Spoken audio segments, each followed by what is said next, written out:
Hey guys, I'd like to welcome you to my 9th weekly cycle capturing Central Park's autumn foliage. I'm doing this with the intention of creating what I hope will be a beautiful montage of Central Park's fall transition. I hope you enjoy.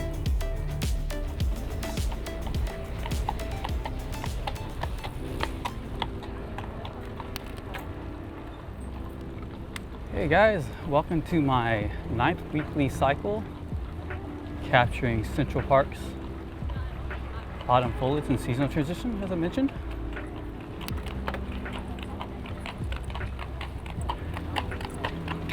Seeing it for the first time along with myself. I have not cycled around Central Park since I recorded week number 8.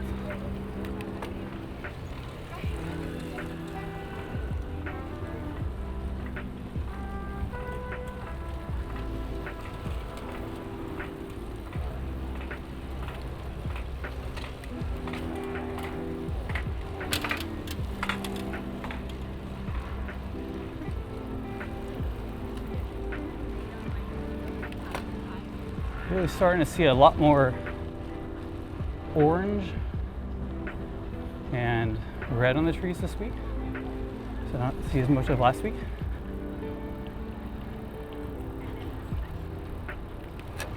And while some trees have completely lost their leaves, as you can see right there on the right, others are just starting to turn yellow or orange.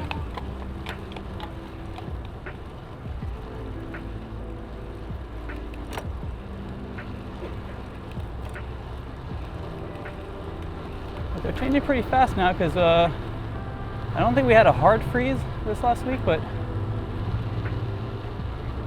if memory serves me correctly, at least on one night we got down to 1 Celsius, maybe maybe even 0. Probably got to about 33 degrees Fahrenheit. And that likely accelerated the transition a bit. My last ride last week,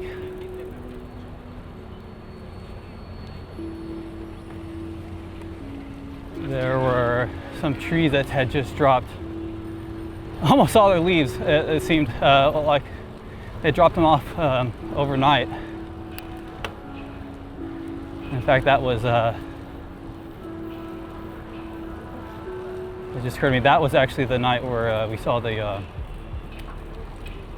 freeze, so or at least near freeze. I think that's why so many trees had lost their leaves, and I've been quite interested to see how the park looks this week. Let's see if the transition had indeed accelerated. And it seems to have done so to me. There's a lot more brown on the leaves now, actually.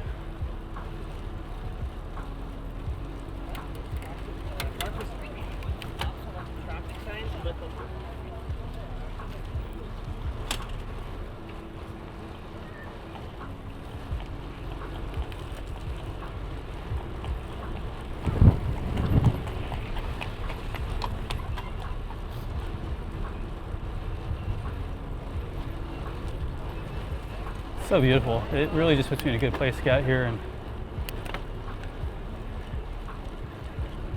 get some nature, you know, in this concrete jungle that is New York City.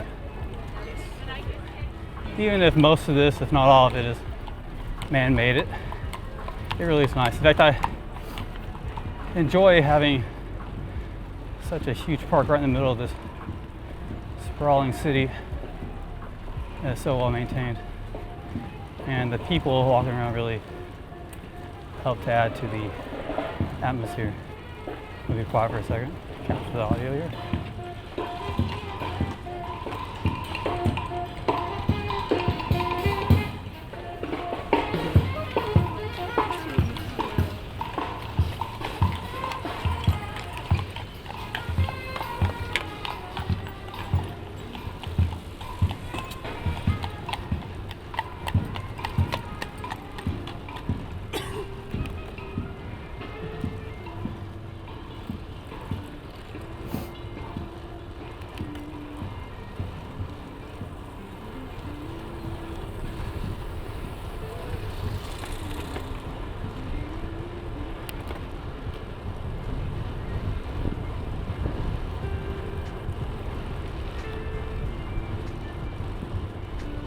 So you may have noticed I have a new headset microphone.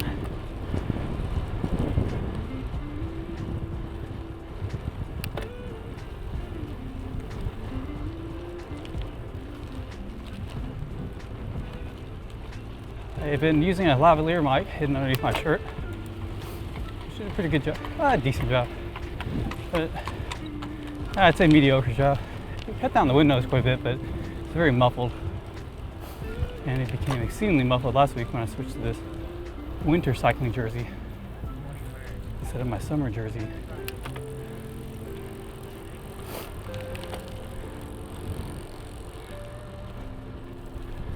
And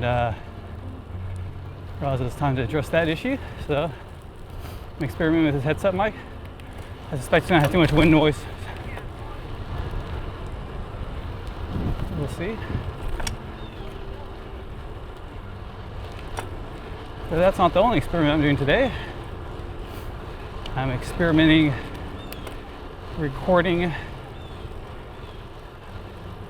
using HDR on my little handlebar 360 camera here. This is the one that has a small scratch on it, unfortunately, due to a mishap a few weeks ago. You sent it in to get repaired. So it's kind of just acting as an experimental camera in the meantime. I hope the image quality looks nice in that. However, it won't allow me to manually set a fixed ISO and shutter speed. That's a problem. I needed to be able to do that in order to have a to more easily be able to switch between cameras first of all, and have the image quality consistent, and also be able to color correct a little more easily throughout the videos, especially when I'm making the montage.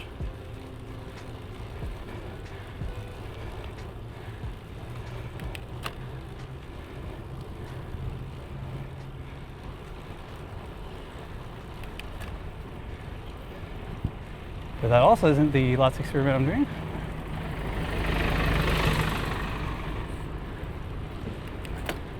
I learned about this amazing trick to reduce wind noise.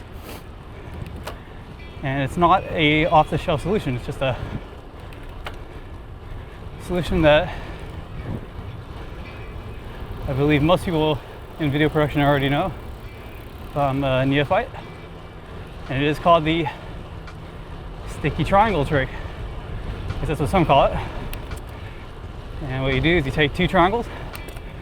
Well, let me back up a minute. What you do is you take some gaffer tape.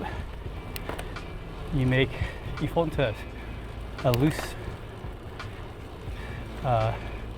sticky triangle. Stick the microphone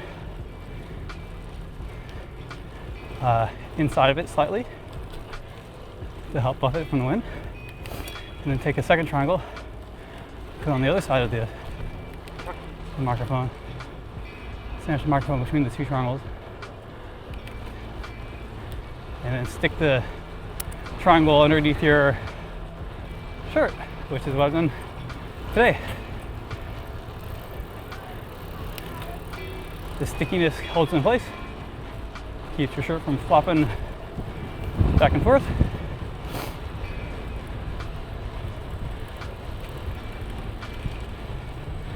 Your shirt kind of protects it from the wind, and hopefully if the headset doesn't work out, which I expect it will not. I expect too much wind noise still to expose, especially when I'm going fast, which by the way is also why I put a big furry, it's not that slightly, but did some tests at home and just blowing into it, and it was clear just a foam windscreen was not sufficient. So let's see if whether or not the furry will do its job sufficiently.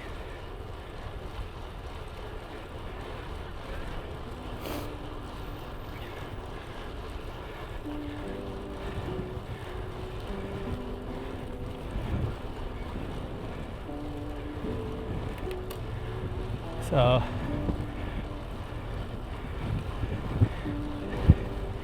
and actually I'm doing a test a second sticky triangle microphone.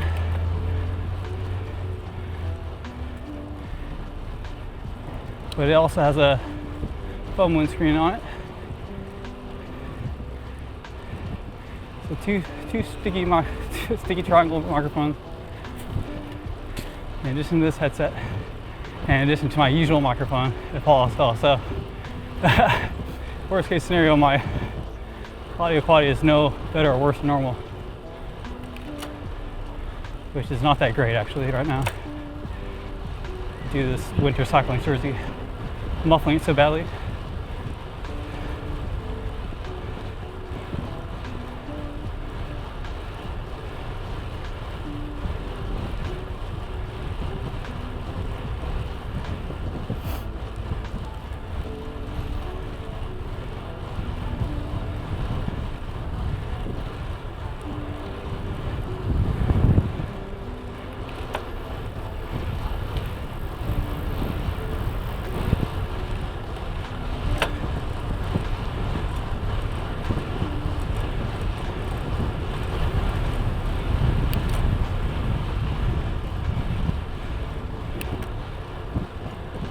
That is not the last experiment I'm doing yet still.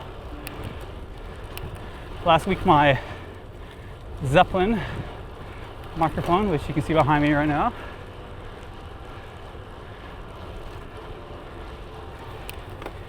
it did I'd say a decent job depending on the wind noise, but the microphone I had in it was just too heavy for this sort of an extreme setup. Whenever I'm hitting bumps, it would rattle, as you'll see in the video. I've got the post still, but soon. And so what I did is I used that gigantic clip to create a little still air chamber, all for a little tiny lavalier bike that's just being very carefully placed in the middle of the whole contraption. So there's a lot of room to bounce around. And my preliminary test, I hope, so it's the best solution yet for capturing the ambient audio, but we shall see. I'm excited to see how it turns out.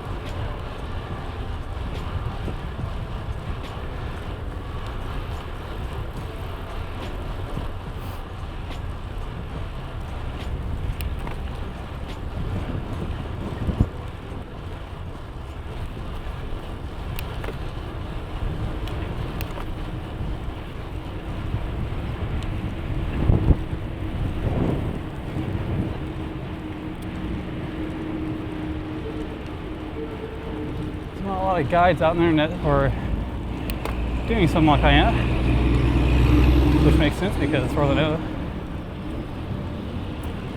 I'm the only person doing anything like this in the world on a regular basis, so we'll see. Just gotta do a lot of trial and error and iterating. All right, this is Central Park's most arduous hill. I'm gonna be breathing pretty hard here. I'm gonna avoid talking for a second.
Let me tell you, with all this equipment on my bike though, it is getting quite heavy and hard to go down or up those uphills.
Although I'm hopeful that the new Markman setup will be successful in capturing the ambience better. Unfortunately, it's happening right after it's already cold. There's not much ambience left to enjoy for the remainder of the year. Everyone's now indoors.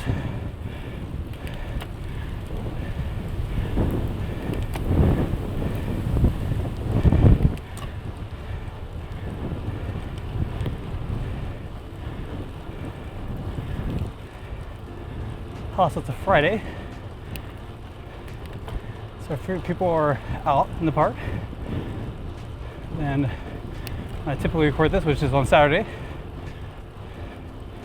The reason I'm doing it today is because I can't on Monday because it's rainy, predicted to rain anyway. And the primary reason is that my girlfriend and I are heading to my new favorite brewery ever so far, which is the Hermit Thrush Brewery in Brattleboro, Vermont. I discovered it a few months ago, and I can't get enough of it.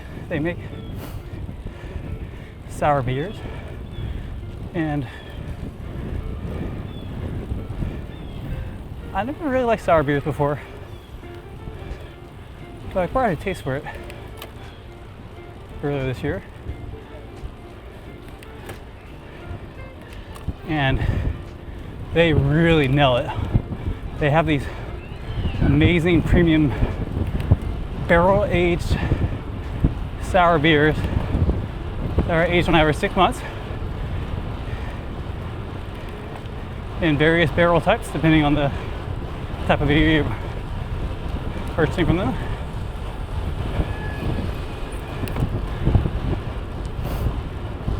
For example, wine barrels or whiskey barrels or any other types too.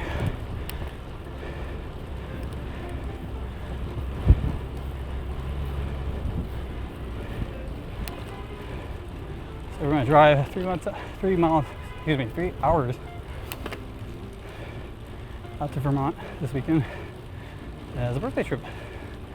My birthday next week.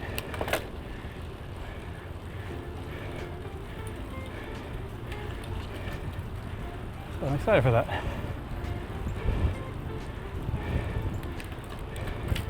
We may go hiking and we'll likely visit some local restaurants. Should be relaxing.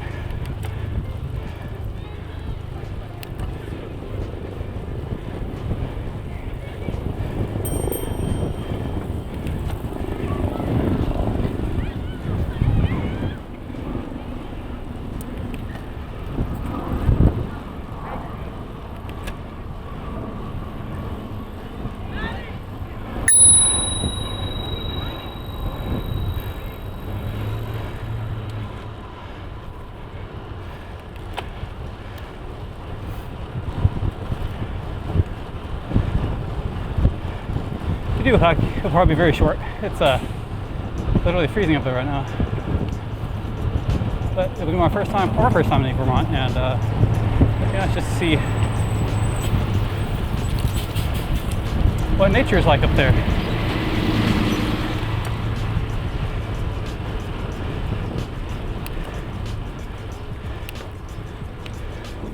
Landscape. I mean,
uh-oh, I just noticed my loop looks like it came screw off.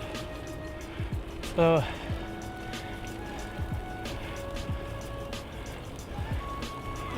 guess I'll have to end this right here. See, it's popping around. Yeah, something always goes wrong with these. All right, address that issue right now.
Oh, look at that. It snapped right off, didn't it? Wow. That's what happens when you're doing something unusual like that. And here's a closer look at my little mishap that happened sometime during my ride. I'm not even sure when it happened, but these are the things that happen when you're doing something odd like I am. Something almost always goes wrong invariably, so just learning little by little. And yeah, well, I'm sure I'll figure this one out. And this was supposed to be a shock mount, see, but hey, at least one of them is hanging by a thread, so I didn't lose the whole thing, which has actually happened before. Usually these things they vibrate off. There's so much vibration on the bike, just things pop off all the time. It's challenging. You gotta deal with vibrations and the wind noise. Hey guys, hope you enjoyed that. It's absolutely stunning. It's the first time I've ever done anything like this in my life, and really becoming intimately familiar with the seasonal shifts here in Central Park. Just lots of brown out in the trees. A lot of trees have now lost, looks like, all their leaves. Many of them actually, but others are just starting to turn yellow, but in a hurry. Those tend to be orange now, so it's just really exciting and beautiful to see, and I can't wait to throw us all together and make a montage out of it. Really looking forward to that. Probably get that done sometime next year. So with all that said, if you enjoyed this, please like if you did, subscribe if you haven't already, and hit that bell icon to be notified of future videos like this one. So I think that's all for now, and I'll see you next week for week number 10, capturing the autumn foliage and fall transition here in Central Park. Take care, guys. Bye.